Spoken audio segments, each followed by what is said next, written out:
All the items will be priced at over $100, and none of them are going to be useful. So we're going to kick things off then with the Apple Watch, which, I'm just kidding, it's the usual thing. And then literally hundreds of you were clearly full of disappointment. I mean, I can't think of another reason to dislike that video. So I decided to follow up with a new segment devoted to legitimately crappy stuff that costs more than $100. Welcome to Useless Tech Over 100, Episode 1, featuring the WireWorld Starlight Platinum 7, a $1,000 HDMI cable.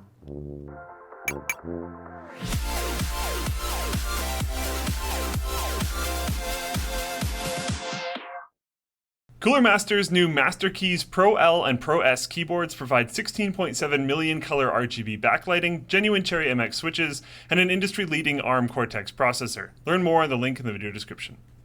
So why did I spend this kind of money on a cable? Because while it's all fine and good to know that premium cables are pure nonsense for digital connections because the internet said so, I felt like before taking shots at WireWorld specifically, or the premium cable industry in general, I owed it to my viewers and to myself, given that I'm the proud owner of this cable, to at least try it with an open mind and give them a chance to wow me. Let's start then with WireWorld's side of the story. At the entry level, you're already getting double the number of signal conductors. They call this their Symmetricon design, versus a round HDMI cable that has a mere 12 signal conductors. You're getting their HD grip plug, including silver with gold-plated contacts, which is very nice feeling, by the way, and the conductor used is 28-gauge OFC or oxygen-free copper. It's of debatable importance for audiovisual applications given its identical conductivity to regular copper, but hey, it costs more, so at least they're taking your money and spending it on more expensive materials to build the cable you're buying, rather than just lighting their cigars with it. That's somewhat noble. As you step up to the Chroma series, you get thicker gauge wires and, what? Amazing visual clarity? Is this of the cable? I mean, does it come with a pair of reading glasses so I can see it better? Maybe this one is just about the colors, because it does say right on the Island 7 cable description that you can enjoy all, their words, not mine, of the performance benefits with the entry-level one. But that doesn't prevent the higher-end ones from existing, so moving on, the Ultraviolet series. Now you're getting silver-plated OFC conductors, which will provide you with an immediate improvement to your listening and viewing experience, apparently. But probably not as much as the Starlight 7, which increases wire gauge to 23 AWG and adds another 8 silver-plated OFC conductors in WireWorld's patented DNA helix design that twists the conductors around each other. I mean, hey, if it's good enough for DNA, it's good enough to 4x the number of efficient paths for electromagnetic energy, right? The Silver Starlight 7 adds a thicker layer of silver over the copper cables and promises vibrant color and exquisite sound quality, but I mean, come on. If you're gonna get the Silver Starlight 7, you might as well spring for the big kahuna. The Platinum Starlight 7 includes all the benefits of the previously mentioned designs, but opts to use carbon fiber plug-ins and solid silver conductors in place of copper. Which sounds like you're getting a killer value. I mean, effectively 24 meters of silver wire in this one. That is until you actually look up the cost of 23-gauge silver wire and realize that the BOM cost of this entire package that you receive, including the admittedly attractive carrying case and printed signed certificate of authenticity, is around $100 and change. But if everything in life was as simple as covering the bill of materials cost, then we'd all be paying $4 to $6 for dinner at a fancy restaurant. So labor and patented technologies, assuming they deliver a tangible value, do justify spending more sometimes. Which leads me, finally, to my test. I sat down in front of my curved 4K OLED TV from LG, tried first the random cable that I stole from the office, then a WireWorld one, and did not observe any difference in image or sound quality. But then it hit me. I only have one WireWorld cable. That means that between my computer and the receiver, I'm still using a standard quality cable, effectively bottlenecking the data flow. So I needed a new test. There are a couple of situations where higher quality cables have have made a difference for me in the past. Long runs, where red mirror HDMI cables have saved my buns, and high refresh rate DisplayPort monitors, where flaky cables have caused intermittent display blinking issues. Since I wasn't about to spend another $9,000 to test long distance, I settled on the latter. For my first test, I used the cheapest, bundled in the monitor box 1 meter cable I could find. Truly horrendous. And I managed to successfully overclock the 50 Hz 3440 by 1440 ultra-wide display to 61 Hz. A fair result, but nothing amazing. So I followed that up then with a $10 or so retail cable that I purchased a while back. And no improvement, 61 Hz. Looks like if it works, at least for basic cables. So finally then, and with a lot more anticipation than I actually expected, I plugged in the Platinum Starlight 7 silver cable and was disappointed. 61 Hz. I was actually rooting for it after reading so much about how their design and materials improve signal integrity. Squeak shoot! Which I guess leads us to the conclusion. Squeak shoot! While I'm sure that someone will be happy to point out some kind of a flaw in my testing methodology, like that the HDMI ports on my video card or the processor in my monitor might be bottlenecking this magnificent cable. But here's a newsflash for you. HDMI ports are not like cars, where everyone has to have a steering wheel and an engine, but can pretty much find their own way to roll it down the road. They are built according to a rigid standard to ensure interoperability and support for all the cool features like stereo 3D, deep color, multi-channel audio, Ethernet, 4K, etc., etc., etc. And if the processor in a 1440p 100 Hz monitor and an NVIDIA video card, in this case a GTX Titan X. Remember, NVIDIA is one of the only devices that I'm aware of that offers manufacturer-supported display link overclocking. Can't take advantage of this cable. The only conclusion that I can draw is that nothing can.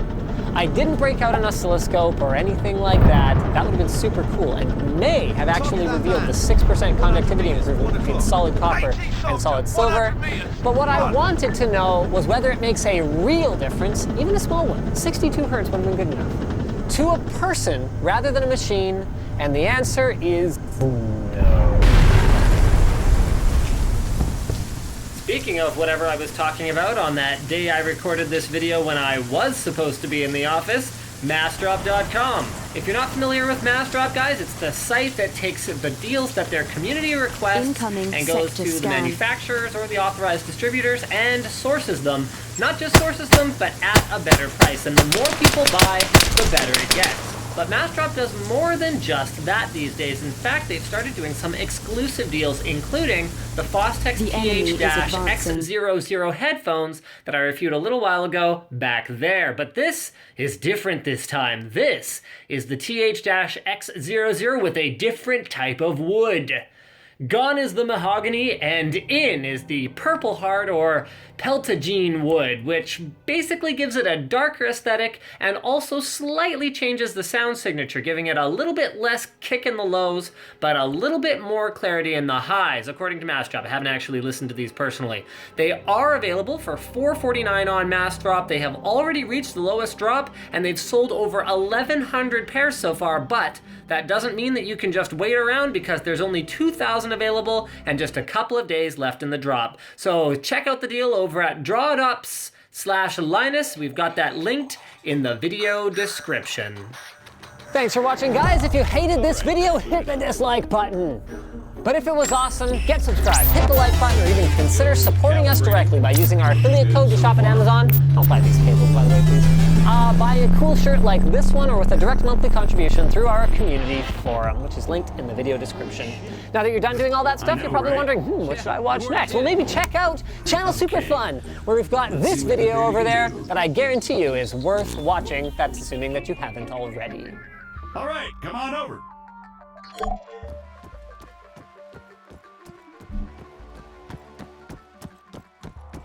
PC gaming hardware is expensive, right? Core i7 Extreme Edition, $1,600. Bang, bang. 2 terabyte, all yours, 960 Sergeant. Pro NVMe drive, $1,300. 2 GTX Titan Targeting and ballistics look XPPs. normal. We got Let's get you $2,400. oriented. You add Bring up your 128 compass. gigs of Next RAM, one's just as east of well you. as a top-of-the-line motherboard, and yeah, that'll be $6,800, please. Now, to be clear, I'm not complaining. This is a spectacularly first-world problem. Okay, But pro let's try video bearings. production gear Next is on one's a at, whole freaking other level. 220. Let me put it in perspective. This one PCI Express card costs as much as all that stuff I just listed combined. All right, not all bad. of it. Moving This along. is the Red here we Rocket go. X, a state-of-the-art creation tool and Sergeant, simultaneously if a you'd be so relic kind. of a bygone era. A $7,000 co-processor card. Welcome to holy shit. So, looks like it wants you to run from marker to marker as fast as you can. Oh, that's what it wants, huh? Great. Yeah. Cooler it says here Master's that 25th it'll anniversary spawn edition targets at each Cosmos marker. 2 You'll need features to a drop them unique before you can dual proceed. curved tempered Well, glass side panel. whenever you're Check ready. it out now at the link below. Okay, so as many of you are probably aware, we moved to Say Red again. Digital Cinema cameras earlier this year in an effort Negative. to bump up our production values, and, I mean, let's be honest, we're enthusiasts. Give yes, Brandon this and is Max Staff some Sergeant toys to play Adams. with. Send it. But have you ever actually tried to work with Red Coat Hold raw on. footage before? As Taryn would put it, it's You know a what? Go nightmare. bother someone else. Ow! Full Hey, 8K morons. on a 10-core You having Extreme fun Edition up there? processor You with know a it. $5,000 NVIDIA Quadro P6000 graphics card. This is what timeline performance looks like. You see those delays as I'm scrubbing around? And even straight playback performance is abominable. It's not like it's our 10 gigabit network connection bottlenecking us either. We're nowhere near saturating it.